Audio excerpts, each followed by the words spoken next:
yan? Ano yung mundong pinagsasabi mo? Ate Mimi, maguguluhan ka lang. Maniwala ka naman sa sinasabi ko. Sa bagay. Sa daming kababalaghang nangyayari dito sa baryo Makupang eh. Kahit ano yata po pwede ko nang paniwalaan. Lara. Kailangan natin puntahan si Lara. Tara, Maynila.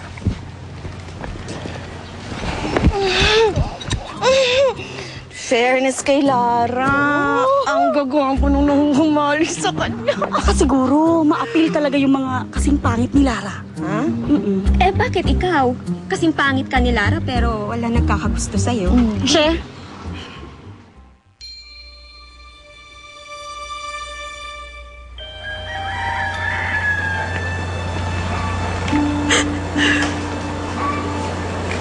Lara? Kaya na pala, hindi na ako binalikan. Dahil magpapakasal na siya sa iba. Anak, hindi naman ibig sabihin nun na hindi ka niya minahal. Lara, nagkita kami ni Almiro sa mundo nila. Nagkausap kami tungkol sa'yo.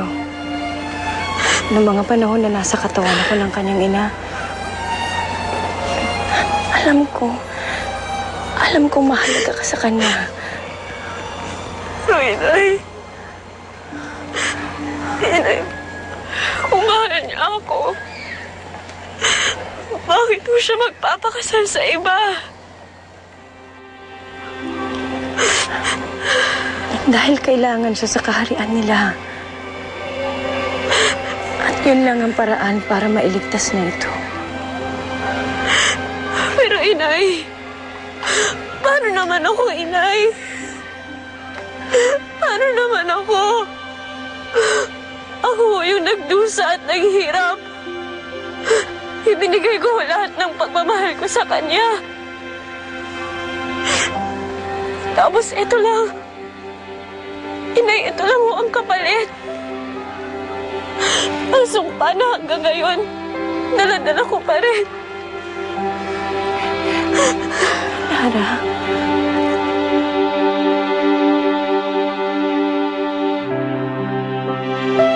Nasaan na kaya si Lara, Nexie? Ang tagal kong nawala. Ang dami na pala niyang pinagdaanan. Ang dami na niyang pinagdaan ng hirap nang dahil sa akin. Huwag mong sisihin ang sarili mo, Prinsipe Almiro. Wala ka namang kasalanan sa mga nangyari. Pero wala rin namang kasalanan si Lara, di ba? Nagdurusa siya ngayon. Dahil sa sumpang inilipat ko sa kanya. Alam ko mahalaga sa kanya ang buhay nila sa mundo nila. Pero